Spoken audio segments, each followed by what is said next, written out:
کہ کوئی ایسا مسئلہ نہ ہو، تو کہتے اخلاق نے میں نے نا ان کی بات سن لی کہ جی بتائیے۔ وہ کہتے سائڈ پہ مجھے لے گیا تو ادھر ایک کار کھڑی تھی، وہ بتاتا ہے کہ یہ جو کار ہے نا استغفر اللہ کی کار ہے۔ تو وہ کہتے ہیں کہ میں حیران ہوا کہ کیسے یہ استغفر اللہ کی کار ہے۔ تو بتاتا ہے کہ میں نا اس طرح نا بہت زیادہ پریشان تھا،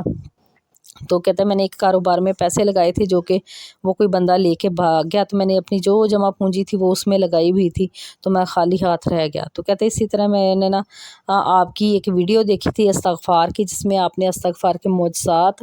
اور اس کی فضیلت اور فائدے بیان کیے تھے، تو میں نے کہتا وہاں سے آپ کی ویڈیو سن کر نا استغفار کرنا شروع کر دیا۔ اور کہتے میں نے اتنا زیادہ استغفار کثرت سے کیا کہ ایک دن میں مسجد میں بیٹھا ہوا نا استغفار کر رہا تھا کہ ایک جو نا بندہ مسجد میں داخل ہوا، اس نے جو نا ایک پیکٹ میں کچھ پیسے بھی اور ایک گاڑی کی چابی مجھے دے کر کہتا ہے کہ یہ آپ کے لیے ہے۔ تو میں نے پوچھا کہ یہ کیسی گاڑی، کیسی یعنی کہ پیسے؟ تو وہ کہتے بس آپ رکھ لیں یہ، تو انشاءاللہ یہ گاڑی بھی رکھ لیں، جب آپ کے پاس پیسے ہوں گے نا تو آپ مجھے دے دینا۔ تو وہ کہتے میں تو سمجھ گیا کہ میں استغفار کا ذکر کر رہا تھا، یہ اللہ تعالیٰ نے میری مدد کی ہے۔ کہتے اس کے بعد یہ دن گیا، وہ دن گیا، آج میرے پاس گاڑی بھی ہے، کاروبار بھی ہے، سب کچھ ہے، لیکن وہ انسان دوبارہ میرے پاس نہیں آیا۔ تو کہتے کہ یہ استغفار کے ذکر کا ہی معجزہ ہے کہ میں استغفار کر رہا تھا، کرتا رہا کہ اللہ تعالیٰ نے غیبی مدد میری کی۔ تو کہتے میں نے آپ کے استغفار کی یہ سٹوری جو تھی نا، استغفار کا جو آپ نے بیان کیا تھا وہ میں نے سنا تھا۔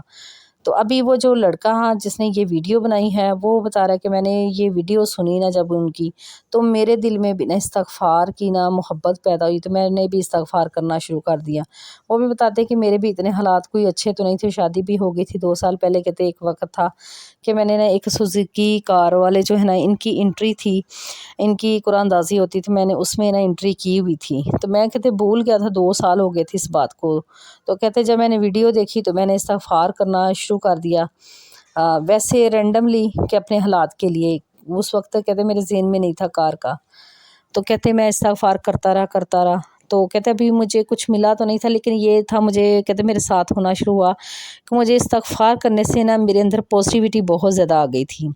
اتنی زیادہ پازیٹیوٹی آ گئی تھی کہ کہتا ہے وہ بھائی بتاتے ہیں کہ مجھے کوئی برا بھی کہتا تھا نا تو مجھے برا نہیں لگتا تھا، میں بڑے پرسکون انداز سے سنتا تھا، صبر سے سنتا تھا، اور کچھ بھی مجھے برا نہیں لگتا تھا۔ کہتے اتنی میرے اندر نا پازیٹیوٹی آ گئی۔ تو جب یہ پازیٹیوٹی آئی تو کچھ دنوں بعد کہتے ہیں مجھے نا کال آ گئی، جہاں میں نے وہ انٹری کی ہوئی تھی کار کی قرآن اندازی کے لیے، تو انہوں نے بتایا کہ آپ کو شارٹ لسٹ نہ کر لیا گیا ہے۔ تو کہتے تو وہ بھائی بتاتے ہیں کہ میں بہت زیادہ خوش ہوا، اور اللہ تعالیٰ کا میں نے شکر ادا کیا۔ اور پھر کہتے ہیں کہ وہ یہ کال کر کے تو بھول گئے، پھر کہتے ہیں لیکن میں استغفار کرتا رہا، کیونکہ وہ بتا رہے تھے کہ مجھے روحانی طور پہ بہت زیادہ فائدہ مل رہا تھا استغفار کرنے کا نا، استغفر اللہ کے ذکر کا مجھے روحانی طور پر بہت زیادہ فائدہ مل رہا تھا۔ اسی طرح کہتے ہیں میں استغفار کرتا رہا، اس طرح میرے حالات بھی بدلتے گئے، اور جو تھے وہ جو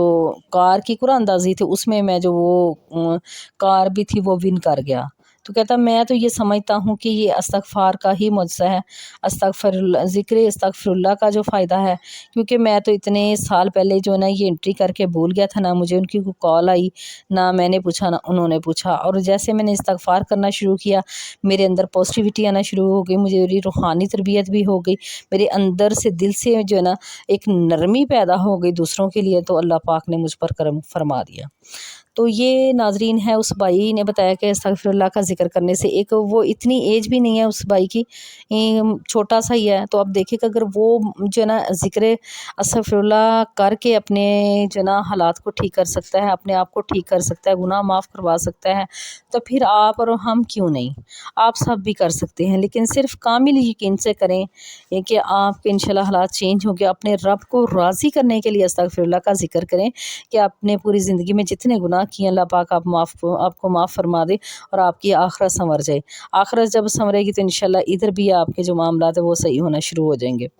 تو ناظرین آپ نے استغفر اللہ کا ذکر کرنا ہے، استغفر اللہ استغفر اللہ استغفر اللہ، یہ بھی ذکر کر سکتے ہیں، چلتے پھرتے اٹھتے بیٹھتے ہر وقت کر سکتے ہیں، جو مرضی جس مرضی ٹائم کر لیں، لیکن اس کے لیے جو بہترین وقت ہے وہ تہجد کا وقت ہے، رات کا آخری پہر ہے، کیونکہ اس وقت جو ہے نا اللہ تعالیٰ نے زمین کے قریب ترین آسمان پر نازل ہوتے ہیں اور اپنے بندوں سے فرماتے ہیں کہ ہے کوئی بندہ جو مجھ سے سوال کرے تو میں اسے عطا کروں، ہے کوئی بندہ جو مجھ سے مغفرت مانگے تو مجھ سے معاف فرما دوں۔ تو یہ نبی پاک صلی اللہ علیہ وآلہ وسلم کا ارشاد مبارک ہے، تو یہ سچ ہے، حق ہے، اس پر عمل کریں، انشاءاللہ بہت جلدی آپ کے مسائل حل ہوں گے۔ اللہ تعالیٰ آپ کو ہر پریشانی سے ایسے نکالیں گے جیسے مکھن سے بال کو نکالا جاتا ہے، اتنی آسانی ہوگی۔ تو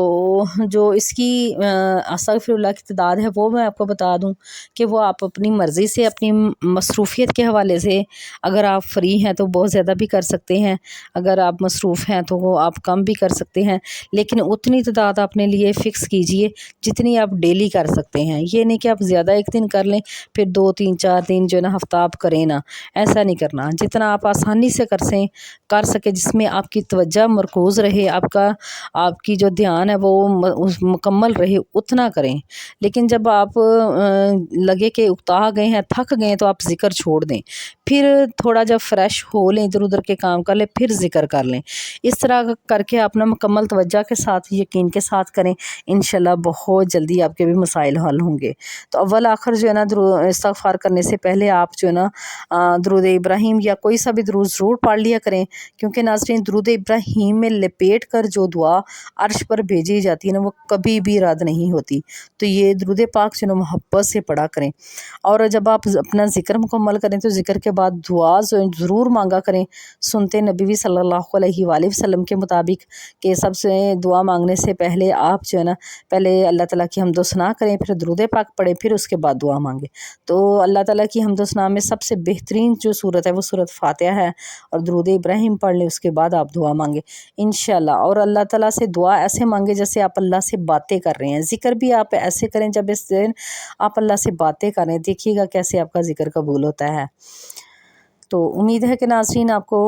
ویڈیو جو ہے نا سمجھ بھی آ گئی ہوگی اور ویڈیو اچھی بھی لگی ہوگی۔ اگر ویڈیو اچھی لگی ہے تو اس کو لائک اور شیئر ضرور کریں، یہ ایک صدقہ جاریہ ہے۔ اور جو نئے بہن بھائی ان سے ریکویسٹ ہے چینل کو سبسکرائب کر کے بیل کو آل پہ کر لیں، تاکہ آپ کو اس طرح کی جو ہے اسلامک ویڈیوز ملتی رہیں۔